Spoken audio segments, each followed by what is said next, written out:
it can't be easy to think you know someone and to have it turn out that they're actually living this double life.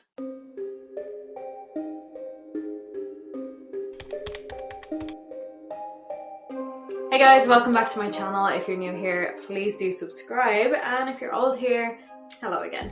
My name's Kate Philpott and I cover true crime and missing person cases on my channel. Today's case is about a girl who went missing under really suspicious circumstances and who could very well still be alive. This is the case of Danica Childs. Danica Childs was born on the 25th of May 1990, and she grew up in Federal Way, Washington State, that is. She had 3 sisters, all of whom she was really close to, and Danica herself was sweet, energetic, really smart, and she was also a true creative, often writing poetry that she someday wanted to turn into songs. And with her being so smart, she obviously was a really good student, so much so that she got into this dual enrollment program, meaning that she could earn high school and college credit at the same time. So that meant when she graduated from high school, she'd either already have an associate's degree or at least be well on her way. So this would put her at a huge advantage. So all in all, she was a pretty normal girl with a pretty normal life. But this all started to take a turn when Danica was working through this dual enrollment program, because it was difficult and all-consuming. And even though she was a good student, she actually really struggled with the program. But obviously, we're not one-dimensional beings, so that's not all that was going on in her life at this time, because she'd actually met an older guy, apparently a college student, and they started dating. So that was fine, right? But her school struggles then got to the point where she transferred to another school. She then ended up in another program that allowed her to attend high school part-time while working a few days a week, so she could kind of earn a bit of an income. And then she dropped out of that program as well, and she started working towards her GED. So she was kind of like a little all over the place for a while, jumping from school to school, program to program. And this was really out of character for her. Like, she normally had her together. But trying to find your way in your late teens and early adult life is difficult and is overwhelming. And everyone's telling you your future depends on what you're doing right now, and you don't even know what you want that future to be or look like. Like, it's a lot of pressure. And she had started staying out all night quite often, rebelling a little. Who doesn't at that age? And her mother, Diane, was pretty concerned that she was kind of hanging out with the wrong crowd. But at the time of her disappearance, she was back on track to graduate on time. So yes, her disappearance. Let's fast forward to the 20th of December 2007. Obviously, just a few days before Christmas. Danica told her mum that she was staying over in a friend's house this night, right? But she assured her she'd be back the following day because she had plans to go Christmas shopping with her sisters and friends. So that's what she did. She stayed with a friend that night. The next morning, she had a brief phone call with her mum again mentioning that she'd be back later for this shopping trip with the girls. She also said that her phone had really low battery at this stage. Now, directly after this phone call, Diane remembered something that she was supposed to tell Danica or say to her on this phone call, so she called her straight back. But it went to voicemail. And maybe that's a little weird because they had literally just been on the phone, but the phone could have literally died as soon as the call ended, or maybe it was already plugged into the wall and she was in another room. Like, no big deal, or normally that wouldn't be a big deal. But in this case, maybe it was a big deal because Danica was never seen or heard from again. Just like that.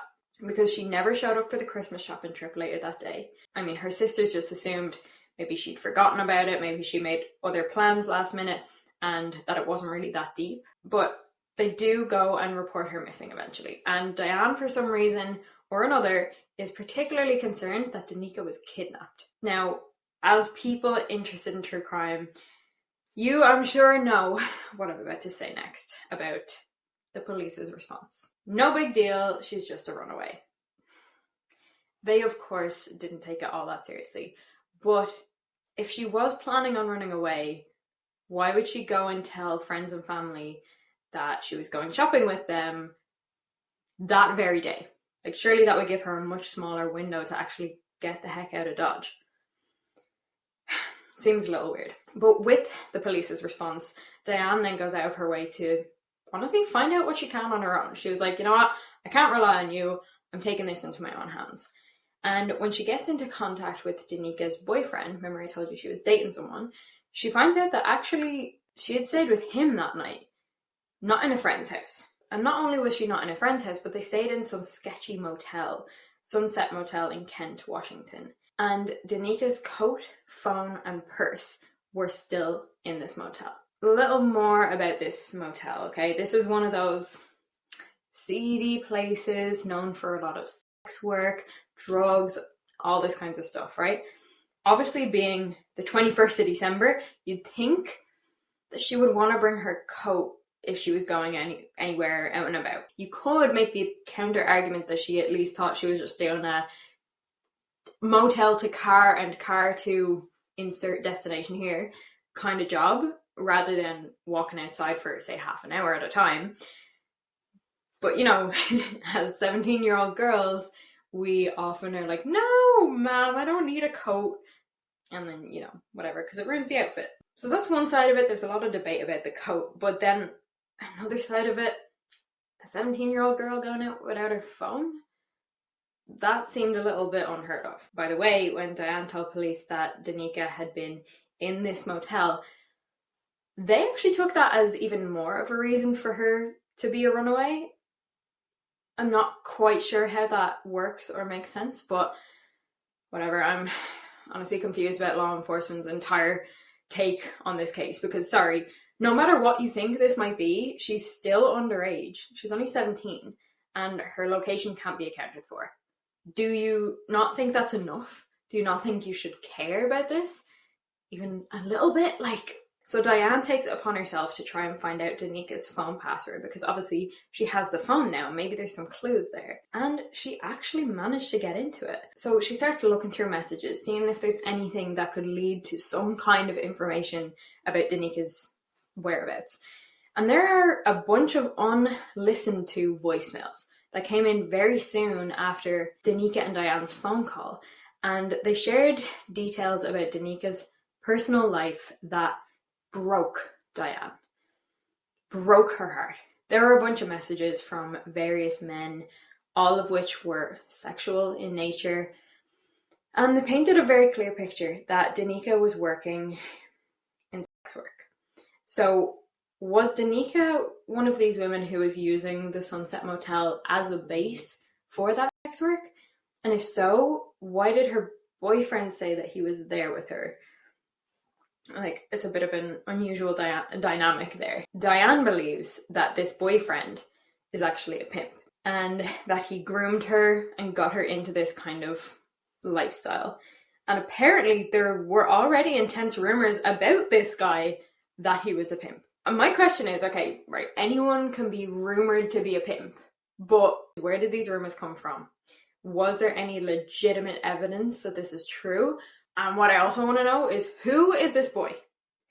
Diane and Danica's sisters know who he is, but I couldn't find any information on his identity anywhere online, so I'm curious as to why they would protect his identity, because he looks pretty sketchy if you ask me. But anyway, I also want to know, where is he now? Did he go off the radar at the same time Danica went off the radar? Is he just out and about right now, living his life, or is he in hiding? Because those are two very different scenarios, and it seems honestly detrimental to the case to find out his stance on Danica disappearing. How concerned and upset is he that his girlfriend has disappeared? If this was a normal boyfriend situation, he would be heartbroken. Or was he playing the I plead the fifth card? I don't know. And shouldn't he be a person of interest in the case? Anyway, it's important to know that the main theory in this case is that Danica was trafficked, that her boyfriend was actually her pimp, and he was involved in organizing her into being sex trafficked. A lot of people believe this theory, and we will go into it in a bit more detail in a bit. But I also want you to keep an open mind, because we don't actually know. We still don't know where she is. If she's alive, if she's not alive, what happened? We don't have any details. In fact, there's essentially a radio silence on this case, at least between when Danica went missing in 2007 all the way to 2015. But in 2015, something happened. So let's just dive in there. A photograph started circulating of this girl in Las Vegas who looked almost exactly like Danica, to the point where even Danica's own sister shared it on Facebook to see if anyone had seen this girl or had any more information about her. Now, I don't know what happened behind the scenes, but her sister did take it down not long after, so she probably found out that this was not Danica. But then not too long after that, one of the sisters, I'm unsure as to whether it was the same sister or a different sister, received a message on Facebook from what I presume to be a completely blank profile. And the person who wrote this message was claiming to be Danica. She said that she left on her own accord and that she was in hiding. But something potentially very important to note here is that this person in these messages used their childhood nicknames that only they knew. And when the sister went to reply, the profile had already been removed. Let's talk about it for a sec. Do you think this was Danica? If so, wouldn't it make sense? Because if you were in hiding and you had the chance to create a profile really quick and send a quick message to your family, wouldn't you do that? And you would absolutely have to delete the profile ASAP. But on the other side, if it was a hoax, it probably would have happened the same way in order for them to not get found out. Apart from the nickname gets me a little bit because this is something that nobody else would have or should have known or would have been able to figure out really. But then the thought crosses my mind, maybe the person who wrote this message was somebody who was responsible for abducting her, who knew real information about her and used that to seem more believable. Honestly, just let me know what your gut is leaning towards on this. Okay, let's go deeper on the human trafficking theory, right? We absolutely, I know it's uncomfortable, but we absolutely have to go there because the circumstances point to that. And Washington State is considered a hotbed for human trafficking, being right there at the border with Canada, as well as having a lot of ports and rural areas that, that have very little people around. And if this was the case, there are a few things that are really important to know. First things first, traffickers are notorious for identifying and filling a void in their victim's life. So they find out that the girl just wants to be loved or something of that nature, they do that for her. They find out that she really needs money to help her struggling family, they show them a way to do that or ways to do that, i.e. sex work or other things. Then for a lot of girls, this kicks off a vicious cycle where they need drugs and stuff to take the edge off work or whatever they're being forced into. And there's then another void to be filled. They need more drugs. They become addicted. Then they struggle with the shame of their situation. So there's a psychological void to be filled. And the deeper they go in, the more of these needs they have to be filled. And the traffickers become this person that gives them everything they need. So it really does become more and more difficult to leave or to even think about going back to your old life, even if you have the freedom to do so.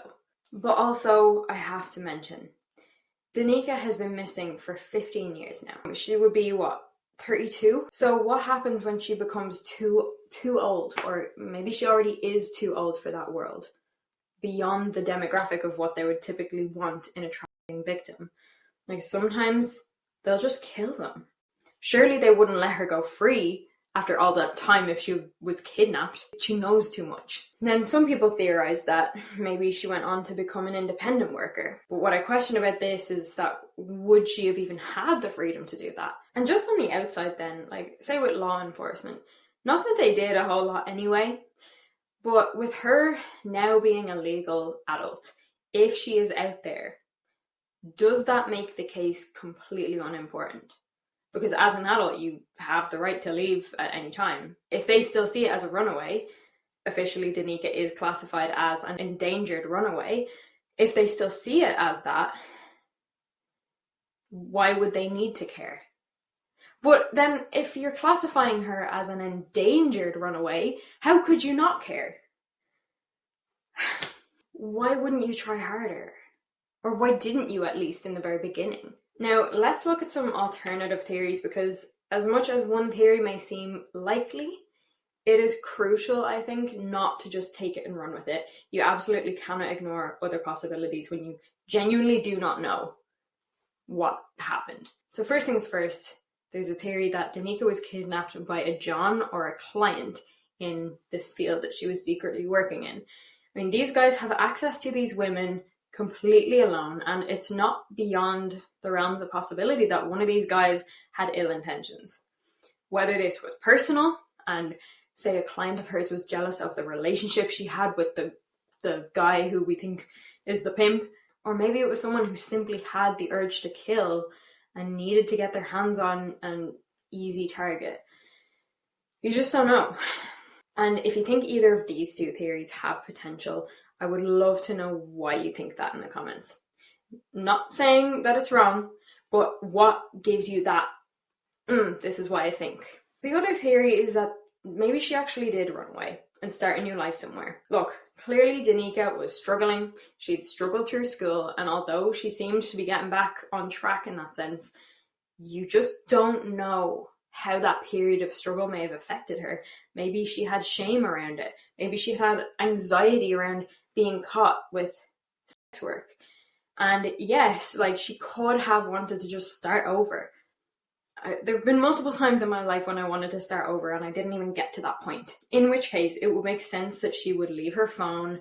It would make sense that she would even just ignore the new voicemails that came in soon after she had finished the conversation with her mother. But it still wouldn't make sense for her to leave her coat, and definitely not her purse. Well, I don't know. I haven't seen if there were any details about what was in her purse, like was there any cash and stuff. I presume you probably wouldn't want to bring your ID with you if you were starting over, but anyway, we don't really have any information there. And I suppose I'm just curious as to if there are any other theories that you can think of around what may have happened to Danica Childs, and if you think she is still alive.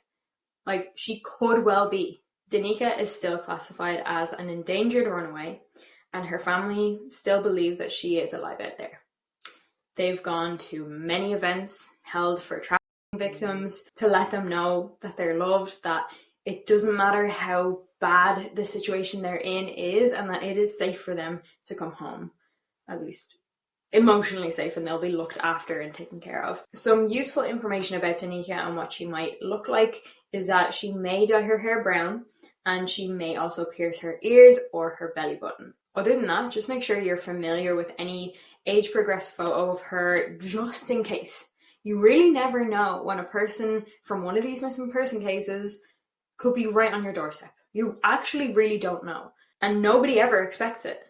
But they're somewhere, or at least something of theirs is somewhere. And that's a huge reason why I even talk about these cases. Thank you so much for watching this video. If you're not already, go ahead and subscribe, because we talk about these kind of cases all the time, and I think it is so important to be aware that people still go missing in this day and age. Also, hit the notification bell so that you don't miss these uploads, and when we discuss theories, we can do so as soon as the video goes up. I'm genuinely always dying to know what your takes are on these, because sometimes you think of these things in much different ways than I do, and I just find that so interesting when we can bounce off each other and have interesting discussions about these cases. Definitely watch this one next.